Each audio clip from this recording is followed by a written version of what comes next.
নমস্কার, বাংলা বাজারে সবাইকে স্বাগত। আমি অনিকেত চট্টোপাধ্যায়। শুরু করছি আমাদের অনুষ্ঠান মতামত, এবং আজকে আমাদের শীর্ষক যেমনটা বলেছিলাম, রঘু ডাকাতের রিভিউ। রঘু ডাকাতে মুসলমানরা কেবল মেয়ে পাচার করে।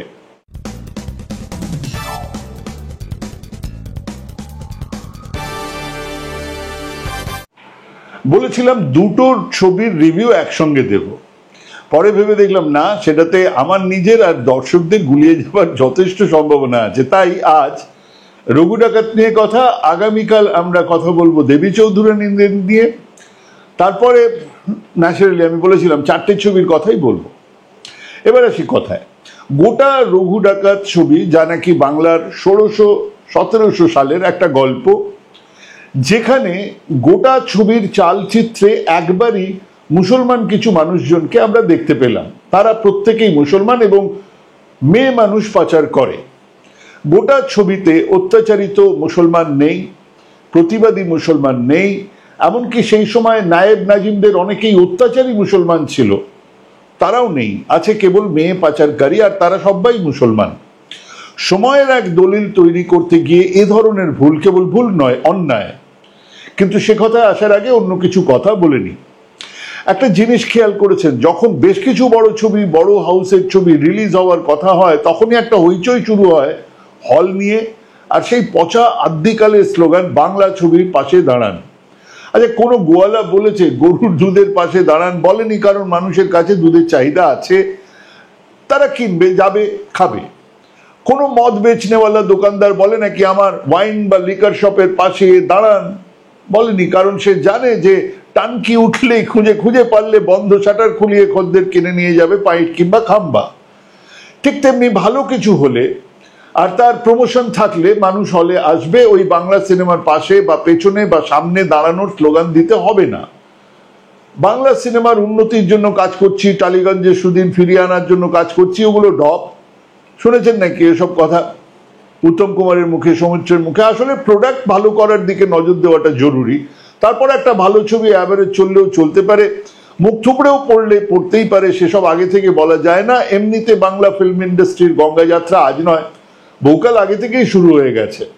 এখন সেই যাত্রার জোয়ার চলছে। সিনেমার শুটিং এর কদিন আগে একটা কোম্পানি তৈরি করে ঝুনঝুনওয়ালা, ঠাকুর, ঝা, মিত্তালদের দল নাকি বাংলা ছবির উন্নতি করার জন্য এগিয়ে আসছে।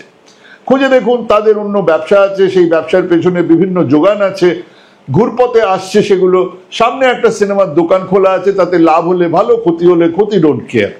আর সেই অর্থে দেবের হাউস, দেব এন্টারটেনমেন্ট ভেঞ্চার্স বা এসভিএফ বা শিবপ্রসাদের উইন্ডোজ বা এসকে মুভিজ ছাড়া একেবারে ডেডিকেটেড ফিল্ম প্রোডাকশন হাউস বাংলাতে নেই।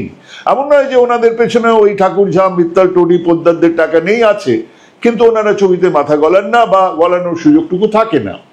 এর মধ্যে একমাত্র এসবিএফ এর নিজেদের হল আছে, ডিস্ট্রিবিউশন ব্যবসা আছে, আর এই মুহূর্তে মাল্টিপ্লেক্স বা সিঙ্গল প্লেক্সে কোন ছবি চলবে, কোন ছবিকে তুলে ফেলে দেওয়া হবে, তা আপনারা বসে ঠিক করেন না, মানুষ বসে ঠিক করে না। তা ঠিক করে নেওয়ার জন্য এই কলকাতাতে একটা কার্টেল আছে, যারা শেষমেশ একটা ছবিকে কটা হল দেওয়া হবে, কবে দেওয়া হবে, সবটাই সকালে চায়ের টেবিলে, দুপুরে দপ্তরে বা বিকেলে আড্ডা দিতে দিতে ঠিক করে ফেলে। না, এর কোনো নিয়ম ছিল না, নেই। কাজেই ওসব বাংলা সিনেমার পাশে দাঁড়ান ইত্যাদি ঢপবাজি নিয়ে ফালতু বকওয়াস করে কোনো লাভ নেই। কেন এইগুলো কথাগুলো বললাম? কারণ এবারে ওই কাটলের বদান্যতায় একেবারে একধারে দেবের ছবি, তার উপরে এসবিএফ এর প্রযোজনা হয়, তারা সিংহভাগ হল পেয়েছে, এ নিয়ে ন্যাকামি করার কোনো অবকাশ নেই। কুণাল ঘোষ যদি এই সহজ সত্যটি আগে না জেনে থাকেন, তাহলে সেটা তার ইনফরমেশন গ্যাপ। তো মোদ্দা কথা হলো, এবারে দেবের ছবি রঘু ডাকাত অন্যদের তুলনায় 30-35% বেশি শো পেয়েছে। প্রচার নিয়ে কথা হবে না। ছবি তৈরির আগে থেকে দেব প্রচারের কথা ভাবেন, প্রচারের এলিমেন্ট গুলো ঠিক করেন, শুটিং এর সময় সেই প্রচার চলে, শেষে রিলিজের আগে সেই প্রচারকে ক্লাইম্যাক্সে নিয়ে যাওয়া হয়। তাহলে কদিন আগে এমনকি বোলপুরেও যে ধূমকেতুতে উপচে পড়েছিল ভিড়, সেই দেবের ছবিতে ওই বোলপুরেই গীতাঞ্জলিতে শনিবার 6টার শোয়েতে 20% দর্শক। কেন? ধূমকেতু খুব ভালো ছবি ছিল আর রঘু ডাকাত খুব খারাপ ছবি বলে দর্শকরা যাচ্ছেন না? এর উত্তর আমার কাছে নেই। সব জানতার ভান করে যাই বলি না কেন, সেটা এই প্রশ্নের উত্তর হবে না। মানে বলতে চাইছি, কোন সিনেমাতে মানুষ হঠাৎ উপচে পড়ে হলে আসবেন, কোন ছবিতে সেই জনতা জনার্দন মুখ ফিরিয়ে বসে থাকবেন, তা ভগবানই জানেন। জানেন না কুতো মনুষ্য। আর আমার মতো নাস্তিক মানুষের কাছে কোনো হিসেব তার নেই, কারণ জানা নেই। তাহলে আমি বরং যে ছবি হয়েছে তার কথাই বলি, সেটা জরুরি। দেব খুব ভালো করে দেশশুদ্ধ আঞ্চলিক ভাষার, বিশেষ করে দক্ষিণের যে ছবি হচ্ছে তার খবর রাখেন, আর সেখান থেকেই তো তার দেব হয়ে ওঠা। কাজেই তিনি নিজেকে নিয়ে এই ছবির কথা ভাবেন। হ্যাঁ, যেখানে নিজেকে প্লেস করা যায়, সেই গ্ল্যামার, সেই স্পেকটাকলের কথা তিনি ভাবেন, এতে কোনো অন্যায়ও নেই। এতাবৎ দেব এন্টারটেনমেন্টের ফিল্ম, একমাত্র হবুচন্দ্র রাজা, হবুচন্দ্র মন্ত্রী ছাড়া প্রত্যেক ছবিতে দেবের ছবি, তাকে ঘিরেই ছবি, তাকে ঘিরেই প্রমোশন। উনি ওনার মতন করে ছবির কথা ভাবেন, ছবিতে নিজেকে দেখতে পেলে তবেই ছবি করেন, কিন্তু পাশাপাশি বেশ কিছু কোট আনকোট ভালো অভিনেতাকে রেখে ছবিতে একটা মাত্রাও আনার চেষ্টা করেন। এই ছবিতে অনির্বাণ ভট্টাচার্য, সৈনী সরকার, রূপা গাঙ্গুলিকে রেখেছেন। হ্যাঁ, ওই অভিনয়ে এক মাত্রা এনে দেবার জন্যই। তারা কি পেরেছেন? আসলে গল্প আর চিত্রনাট্য এতটাই খাজা যে ওনারা খুব বেশি কিছু করার জায়গাতেই ছিলেন না। বলবো লোকনাথের কথা, বরঞ্চ তিনি কিন্তু বেশ ভালো। ওদিকে পরিচালক ধ্রুব গুপ্তধনের সন্ধানে বা দুর্গেশগড়ের গুপ্তধন করেছেন। হ্যাঁ, সেই টাকার যোগান সেখানে না থাকায় তিনি ওই প্রোডাকশন কম্প্রোমাইজড হয়েছিল। এবারে সেই টাকার যোগান ছিল, কাজেই দেব সেদিক থেকেও ধ্রুবর হাতে ছবি দিয়ে ঠিক করেছেন। ক্যামেরায় এই মুহূর্তের উজ্জ্বলতম নাম সৌমিক হালদার, এডিটিং এ দেবের পুরনো আর বিশ্বস্ত মোহাম্মদ কালাম ছিলেন। মিউজিক নিয়ে কথা বলার কোনো মানেই নেই, কারণ সেটা দেবের নিজস্ব জায়গা। মিউজিক নিয়ে ছবিতে যা কিছু হয় সেটা দেব নিজের হাতেই রাখেন, নিজেই করেন। এবং শেষমেশ শ্রীকান্ত মোহতা, মহেন্দ্র সোনির SBF এর প্রযোজনা, মানে রঘু ডাকাতের তৈরির আগেই এ ছবি কিন্তু সুপার ডুপার হিটের সবকটা এলিমেন্ট গ্যারান্টি করেই দেব মাঠে নেমেছিলেন। ছবিতে গ্র্যান্ডার আছে, ক্যামেরা পেছনে শ্রমিক আছে, দেব এখনো জনপ্রিয়তার দিক থেকে কোথাও কমতির দিকে নেই। রঘু ডাকাত নিয়ে, নীলকর অত্যাচার নিয়ে সাধারণ বাঙালিদের আগ্রহ তুঙ্গে ছিল। আমি তো গিয়েছিলাম সেই ডকুমেন্টেশনটা দেখতে, যা কদিন আগেই কান্তারাতে দেখেছি। একটা ছবির পেছনে ইতিহাস, ভূগোল আর সমাজের ছবি দেখার একটা আগ্রহ তো মানুষের আছে।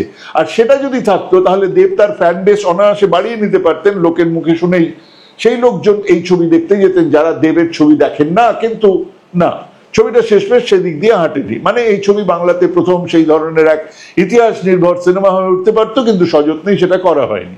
সিনেমাকে নিয়ে যাওয়া হয়েছে বরং এক লার্জার দ্যান লাইফ গল্প ছবির জগতে, যেখানে ঘোড়া, অস্ত্র, যুদ্ধ আর তুমি আমাকে দেখিবে আমি তোমাকে দেখিব গোছের এক কল্পকথায়। মানে ইতিহাস বাদ, ওই সময়ের সমাজও বাদ। কিন্তু তাই কি যথেষ্ট ছিল না? মানে একটা সুপার ডুপার হিট ছবির জন্য এটাই কি যথেষ্ট নয়? হ্যাঁ, অনায়াসে এটা ছবি না হয়ে বই হয়ে উঠতে পারতো। নাইবা আসুক দেবের ফ্যানবেসের বাইরের লোকজন, দেবের ফ্যানবেসের লোকজনই এই ছবিকে বই বলে হল ভরিয়ে দিত, ফাটিয়ে দিত। কিন্তু সেটাও হলো না কেন? হলো না কারণ ওই সিনেমা নয়। বই হতে গেলে যেটা সব থেকে বেশি জরুরি, সেই গল্পটাই নেই কোথাও। মানে সিনেমা হতে গেলে গল্প থাকতে হবে এমন একটা কোনো জরুরি কথা সেটা নয়। একটা গল্প ছাড়াও কিছু বিষয় নিয়ে বা কিছু ছোট ছোট টুকরো ছবি নিয়ে একটা সিনেমা হতে পারে, কিন্তু যদি সেটাকে বই হতে হয়, সেটাকে যদি পপুলার মুভি হতে হয়, তাতে একটা গল্প থাকতেই হবে। এই ছবিতে রঘু ডাকাতে সেই গল্পটাই কোথাও নেই। একবার রঘু ডাকাত, আর একবার অহিন্দ্র বর্মন, ইংরেজ, দুর্লভ রায়, আবার রঘু ডাকাত, আবার ওই ভিলেনের দল, না, টানা একটা গল্প নেই। এক্ষেত্রে দুটো প্যারালাল গল্প চলার কিন্তু একটা সুযোগ ছিল, দারুণ সুযোগ ছিল। এক, রঘু ডাকাত বিক্রম রায়ের বাড়িতে ডাকাতির প্ল্যান করছে, সেই প্ল্যানিং এবং তার মধ্যখানে প্রেম, জলের মধ্যে ওই সমস্ত চান টান করা ইত্যাদির যে ছবি, সেসব থাকতে পারত। কিন্তু এই প্ল্যানটা যাবে এবং তারা কিভাবে খবর নিচ্ছে, কিভাবে সেখানে ডাকাতি করতে যাবে, এটা একটা গল্প। আর একটা গল্প হচ্ছে ইংরেজরা রঘু ডাকাতকে প্যারালালি ধরার চেষ্টা করছে। এই দুটো প্যারালাল গল্প একসঙ্গে চলতে থাকলে একটা গল্প বলা হতো, খানিকটা ইচ্ছা পূরণ হতো। কিন্তু এখানে সেটা নেই। কাজেই সিনেমা ছেড়ে বই হয়ে ওঠাও হলো না, যার ফলে সত্যি ইতিহাস, সমাজ, নীল বিদ্রোহ নিয়ে একটা ছবিও হলো না। আবার এক রঘু ডাকাতের গল্প বই হয়ে উঠতে পারলো না এই ছবি। সারা বই জুড়ে এক একজন এক এক ডায়ালেক্টে কথা বললেন, তারও আবার কনসিস্টেন্সি নেই। কে যে কোন এলাকার মানুষ বোঝা যায়। কোনো একটা ডায়ালেক্ট যে ঠিক করে বলতে হয়, সেটার যে একটা কনসিস্টেন্সি থাকার দরকার, সেটাও জানা নেই। এমন মার্কাটারি ডায়ালেক্টের ব্যবহার কেন কে জানে। কিন্তু এসব অত্যন্ত সামান্য ছোটখাটো ভুল, যা থাকলো কি না থাকলো তাতে ছবি হিট বা ফ্লপ হওয়ার কোনো ব্যাপারই নয়। এখন সিনেমাতে এসব আচ্ছাদ দেখা যায়। বড় ভুলটার কথায় আসি। আমাদের এই বাংলার সেই সময়ে 2 ফসলি 3 ফসলি জমিতে বা বিহারের উর্বর জমিতে নীল চাষ করতেই হবে আদেশ দিয়ে যাদের ভাত কাড়া হয়েছিল, তাদের এক বিরাট অংশ ছিলেন মুসলমান। হিন্দু নিম্নবর্ণের চাষিরাও অত্যাচারিত হয়েছিলেন, কিন্তু রঘু ডাকাত ছবিতে ওই সাধারণ গ্রামবাসীদের মধ্যে কোথাও মুসলমান খুঁজে পাবেন না। সারা ছবিতে একবারই ফেজ পরা মুসলমানরা হাজির, সেখানে তারা নারী পাচারকারী। এই ছবি তুলে ধরাটা অন্যায়, খুব অন্যায়, খুব খারাপ। গোটা ছবিতে উচ্চবর্ণের হিন্দুরা আর ইংরেজ অত্যাচার চালাচ্ছে হিন্দু প্রজাদের বিরুদ্ধে, আর এক কালীভক্ত রঘু ডাকাত কালী মূর্তির সামনে দাঁড়িয়ে সেই অত্যাচারের বিরুদ্ধে লড়াইয়ের কথা বলছেন, কিন্তু সেই লড়াইয়ে কোথাও মুসলমানেরা নেই, তাদের ওপর অত্যাচারের কোনো ছবিই নেই। তাহলে এই ছবিতে মুসলমানরা আছেন কোথায়? একমাত্র একটা সিনে, যেখানে তারা নারী পাচারকারী। ইতিহাস দেখাবেন না, ওই পরোয়া নেই, কারণ ইতিহাস দেখিয়ে তো টাকা আসে না, হল ভরে যায় না।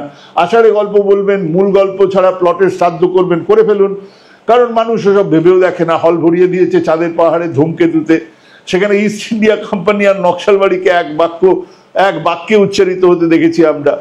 তাতে দর্শক কম ঢুকেছে, অপেক্ষা করেছে কখন দেবদাস এই বোমাটা ফাটাবে, কখন ফেটেছে।